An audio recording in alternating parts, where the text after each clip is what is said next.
Hey everybody, Patty Ann here. Today I'm going to show you how to make an SVG really quickly, really easily in Silhouette Business Edition. I know you can do it in Inkscape. I've done it and I have tutorials for that. But I think Inkscape is a lot less intuitive than Silhouette Business Edition or Silhouette software.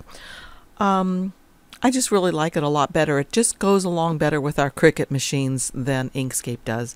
So let me show you what I did. I came up here to the Google and I just typed in Cookie Monster. And then of course I came over here to Tools and I came to the type of Cookie Monster image I want to look for. So I came to Type and I decided I'd like clip art. Now the next thing that I did is I wanted to make sure that I got a really good, sharp, clear image, and that has to do with the size of it. So I came over here to where it says size and I typed in large.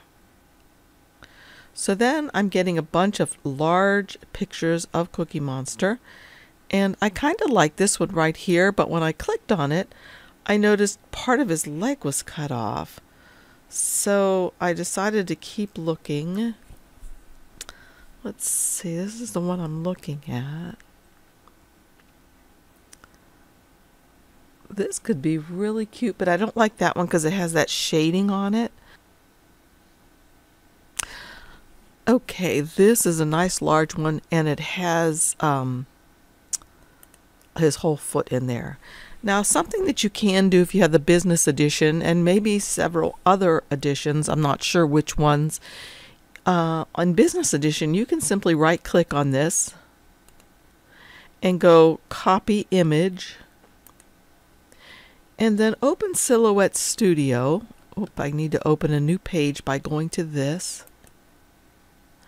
and I can just paste it right in here. So there he is. Now even though he came in as a transparent PNG, I still have to trace him, because if I wanted to make the border around him, which I want to do, or the offset, and I come over here to the offset panel, what it's going to actually do is it's going to offset the invisible box. Watch. Do you see that? It just made an offset of the box. Let me color it so you can see it. There's the offset of the box. And that's certainly not what we want. So I'm going to undo this. Alright, so I'm back to where he was, and I'm going to come over here to the trace, and I'm going to select the area to trace.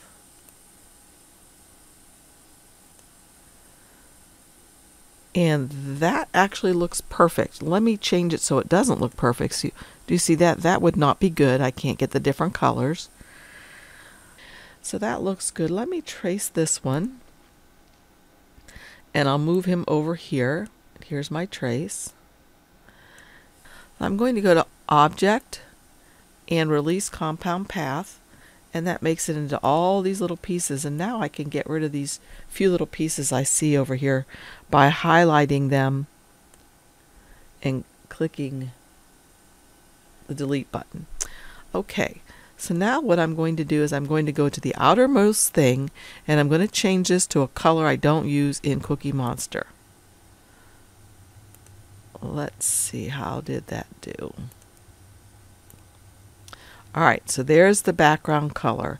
And since it worked perfectly, I can actually just go ahead and change it to black if I want. And I think I'll do that.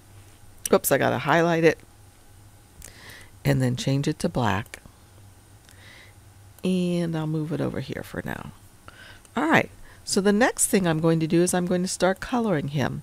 So I'm just going to grab his face, hold down my shift key and grab his body. And I can come up here to this color swatch and come right over here to where the eyedropper tool is and click on that. And that colored in his body. And I want to get rid of the line color, so I'm going to click here to the line color and make it transparent. Okay. And then I'm going to do the cookie. No, I think I'll do the little inner parts of the cookie first. So I'm going to zoom in so I can see what I'm doing by using what looks to me like a beetle, the bug tool. So I'm going to get the inner parts of all of the cookies. I'm holding down my shift key while I grab them, and then I'm going to come up here. Gotta see his cookie. Up here to the color swatch area, get the eyedropper and click on this, and this should have colored in. Oops, not that color. I want to get the eyedropper again because I want those little circles to be that color. And let me zoom out and see how that worked perfectly. I see it now over here. Let me move him over closer. All right. So the next thing I'm going to do is I'm going to color the cookie. And I'm going to come up here again, get the eyedropper and color it. And so basically the only thing left I have to color are the eyeballs. Click on one eyeball, hold down my shift key, click on the other, come up here and change them to white. Okay, so I'm going to move him back out of the way, and I'm going to move my black outline to the back. Okay, this is looking pretty good so far, except for a few things, and they're going to be so easy to fix. Let me get rid of the trace panel. The first thing I'm going to do is I'm going to click on his mouth and make sure I have it selected with the select tool. Hold down my shift key and select the blue part that's behind there. So what I'm going to do is I'm going to select the blue from his mouth. I'm going to cut it out of the blue. So I'm going to come over here to the modify panel, and I'm just going to subtract that right out. Cut it out, subtract it out. So now, if you'll notice, if I move his head, I don't have to come up with this black part that I'm going to put on top of vinyl. The black underneath is showing through. I'm going to do the same thing with this eyeball. Click on an eyeball, hold down my shift key, click on the white.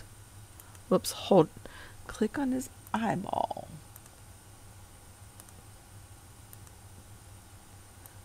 I have just a little bit of trouble clicking on just the eyeball part.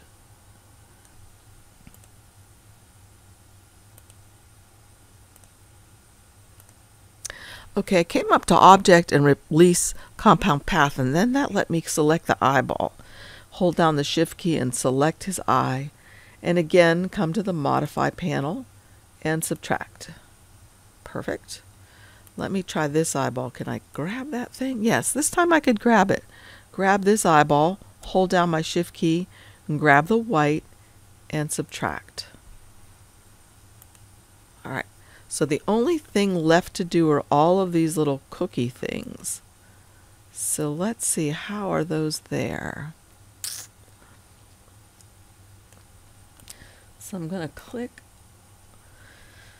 hold down my shift key, get the cookie and subtract, and let's see what happens. Perfect. So I need to get the outer part of the circle, hold down my shift key, get the cookie, subtract. Okay. The outer part of the cookie, or the little circle, the chip, hold down my shift key, and I don't know why I'm not calling them chocolate chips. That's my very favorite cookie. Hold down the shift key in this and subtract. Okay, now he's totally done. There's nothing else I need to do with him. He is ready to go over to Cricut Design Space. And just so you see how easy this is, let me show you. I'm going to group all of him, and I'm going to go to File, Save As, Save to Hard Drive, and I'm going to save him in my downloads as Cookie Monster. I'm going to save him as an SVG because that's what we need to do for our Cricuts. Okay. And then I'm going to come over to Cricut Design Space.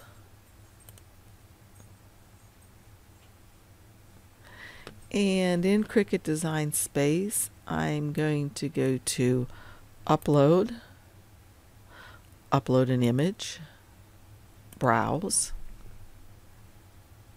and I'm going to look for Cookie Monster. There he is.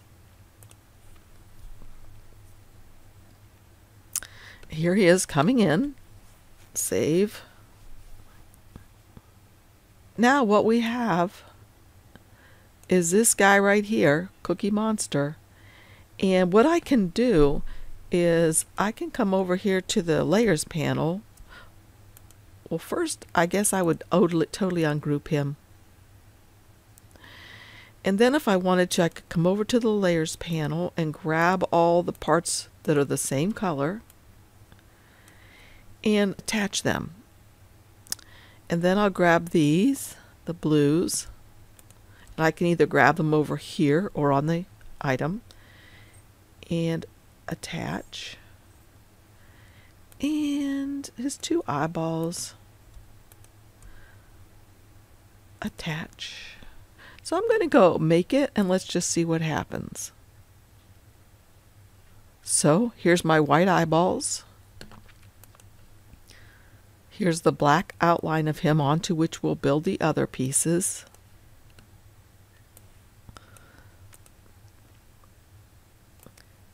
Here are the chocolate chips, the cookie, and the two parts that I need for Cookie Monster. So that's it. That's how easy it is to do this in Silhouette software. If you have a Cameo machine, you don't have to buy the business edition.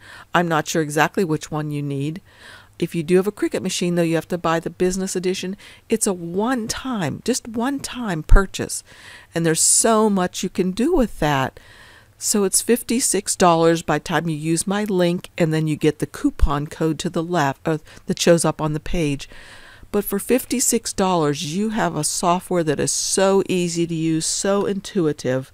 Let me just go back to it one more time. I didn't add the offset to him. If I wanted to add the offset to him now, I could do that. Well, I wouldn't do that. That would be for a print then cut. But if I wanted to add an offset to him, I would just come over to this star over here and click the offset, and it makes it offset automatically. I'll change its color so you can see it. And look at that, how easy it is to make an offset. Same thing with text. I'll type in a letter A, and then I'm going to make an offset on it. So all I have to do is highlight it, come over here, and make an offset, and I'll change its color to something so you can see it. Look how easy that is, you guys. This program is game-changing in my opinion. You can do rhinestones with it. You can do the pick scan with it, trace all kind of things. You can get your glyphs here. Say that you're using the Samantha font and you type in something and you want to put a glyph on it, and the glyphs are the little fancy things at the front or the back. All you have to do is come up here to this little thing that says glyphs. And as long as you have Samantha font or whatever font it is here, you'll see the glyphs for it. Now, just so you know, I'm not selling this like I make a bundle of money. I make like such a small, teeny weeny, tiny amount of money if you guys use my link, honestly. But the main reason I'm doing this is because I think it's a lot of fun and I think it's game changing for our Cricuts. So, one last thing. As I said, I have done Inkscape tutorials, and if you look down in my previous videos, you'll find Inkscape tutorials there. But I wanted to show you very quickly the difference between what the program looks like. This is what Silhouette looks like. It looks very similar, or not similar actually, but it looks very intuitive, very easy to use, with a lot of added functionality that we don't have in Cricut Design Space. Like, just let me show you, for example, this knife tool right here. I can take this knife tool and just split him in half right like that,